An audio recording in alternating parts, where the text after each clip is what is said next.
번째, 반도체 시장의 특징에 관해서 공부해 보도록 하겠습니다.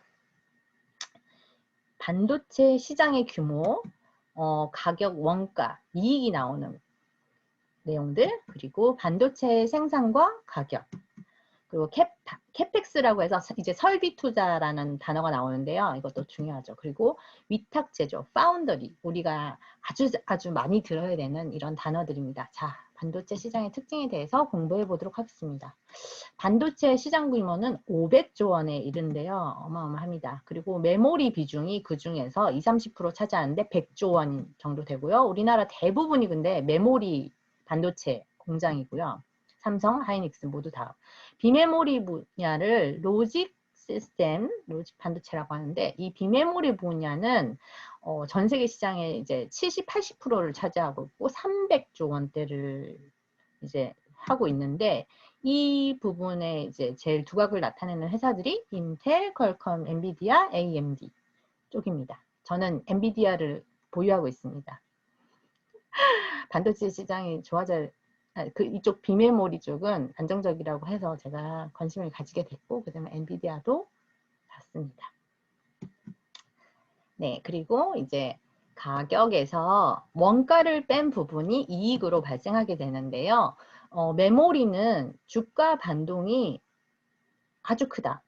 왜 그러냐 살펴보면 랜드나 디램은 상품이거든요. 그래서 커머디티라고 이제 표현을 하고 이 부분이 바로 동질재화는 동일 가격이다 라고 설명을 해요. 이게 무슨 말인가 이제 저도 이제 처음에 이제 좀 어려웠는데 그러니까 이거는 같은 상품은 같은 돈을 받는 거예요. 자, 그러면 비교를 해보면 비메모리에서는 주가 반동이 작은데 안정적이고 예측이 쉽다. 왜 그렇게 되느냐? 이거는 상품이라기보다 제품으로 나오는 걸 생각하면 되는데 자동차 중에 현대와 벤츠가 가격이 다르잖아요. 이건 왜냐? 비슷한 똑같은 비메모리를 넣었어도 어떤 제품에 들어가면서 브랜드 가치가 있고 가치가 다르기 때문에 이게 가격이 달라지는 거죠. 그렇기 때문에 어떤 면에서는 조금 다른 특징을 가지고 있는데 저희가 이제 메모리 쪽에서 보면 DDR4, 4GB, 3200 MHz라고 되어 있는 메모리 이름이거든요. 이게 어떤 메모리 이름. 이거는 가격이 동일을 합니다. 같은 가격 대비 원가 차이가 이익에 반영하는데요. 이게 무슨 얘기인가 했더니 아니 가격이 동일한데 그 뭐가 달라지는 거죠 했더니 가격에서 제 제목에 있는 것처럼 가격에서 이 원가가 회사마다 다른 거예요. 왜냐하면 어떤 회사는 이 똑같은 이 반도체를 메모리 반도체를 만들기 위해서 100원이 필요해요. 근데 다른 회사는 50원이 필요해. 그러면 당연히 원가가 싼 곳이 이익이 많이 나는 거죠. 그래서 메모리 반도체 같은 경우는 동질재와 동일 가격, 같은 반도체이기 때문에 원가 차이가 얼마나 나느냐가 되게 중요하게 됩니다. 그래서 원가를 줄이려고 그렇게 애를 쓰는 거죠. 그리고 수급 변화에 따라서 폭등과 폭락이 반복되면서 이런 시크리컬 특징도 있지만 그 변동이 엄청 심한 거죠. 메모리 반도체는.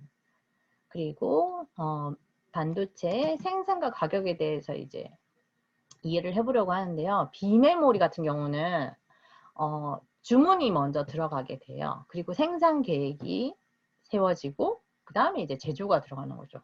그러니 주문을 받은 걸 제조했으니 당연히 사갈 업체들은 돈을 먼저 줬겠죠. 그리고 이제 사가는 거죠.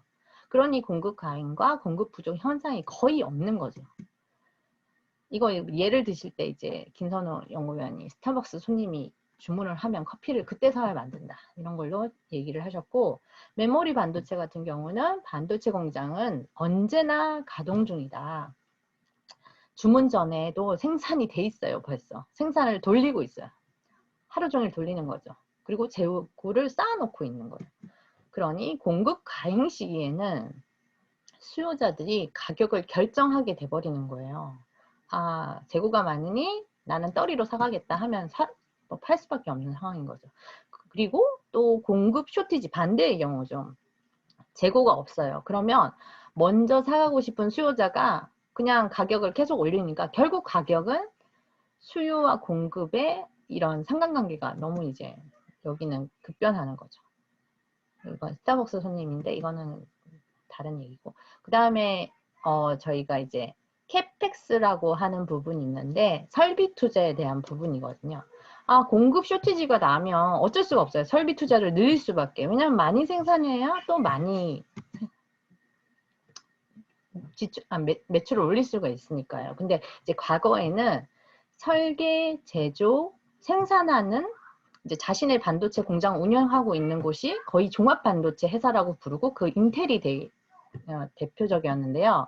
그 다음에 이제 거기서부터 좀 시간이 지나고 이제 회사들이 생겨났는데 그런 회사들이 파운더리 회사라는 곳입니다. 이건 위탁 생산을 해주는 회사인 거예요.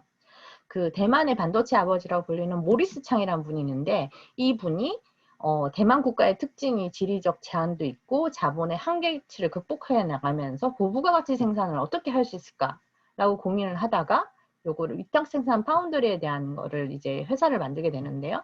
이게 설계도만 가져와요. 그러면 이제 저희 그 TSMC라는 곳에서 이제 제조를 해주는 거죠. 이게 바로 파운더리가 되는 거고 위탁 생산이라는 내용입니다.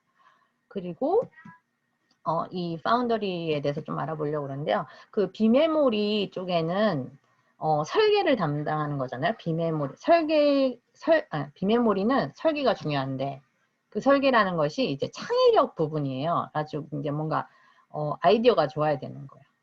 그리고 메모리 쪽은 제조가 강해야 되니까 근면 성실해야 되는 거예요.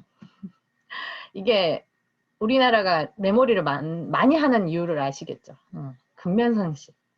그리고 50나노 마이크로 이거는 이제 어떤 면에서는 더 작게 더 세밀화해야 되는 과정을 지금 하고 있는데 이거를 우리나라 사람들이 잘한다는 거죠. 결국은 이래도 보고 저래도 보고 그러면서 이 공정도 이제 과정도 통폐합시키고 하면서 그런데 이제 삼성이나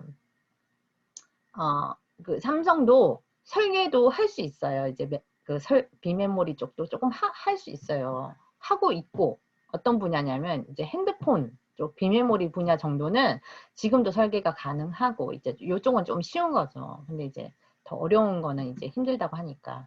근데 이제 그죠 외부 고객들의 설계까지는 어려운 거죠. 그리고 저희가 팹 리스라는 용어가 이제 여기서 나오는데 팹 리스 공장이 없는 거예요. 그 공장 없이도 할 수 있는 게 설계잖아요. 그러니까 설계만 해주는 회사들이 있거든요. 근데 그런 거는 좀 부족하다. 삼성은. 예. 그리고 파운더리는 위탁 제조는 삼성이 앞으로 이제 계속 여기다 설비 투자도 하고 이거를 계속 이제 앞으로 늘리려고 하는 방향인데 왜냐하면 이제 고부가 가치가 나오니까 요거를 이제 계속 이제 설계는 좀 부족하고 하니까 이쪽을 늘리려고 하고 있습니다. 자, 이제 두 번째 반도체 시장의 특징을 공부했고요. 리뷰를 이제 해보도록 하면 500조 시장 규모로 아주 큰데 반도체 시장이 그 중에서 메모리는 30%, 비메모리는 70%. 그리고 우리나라는 메모리가 많은데 메모리는 동일재와 동일 가격으로 비메모리는 가격이 다르다. 메모리는 공급 과잉, 공급 부족에 취약한 거죠. 근데 그리고 비메모리는 주문 후 생산을 한다. 캐펙스 설비 투자, 파운드리 위탁 제조에 관해서 이제 배워보았습니다.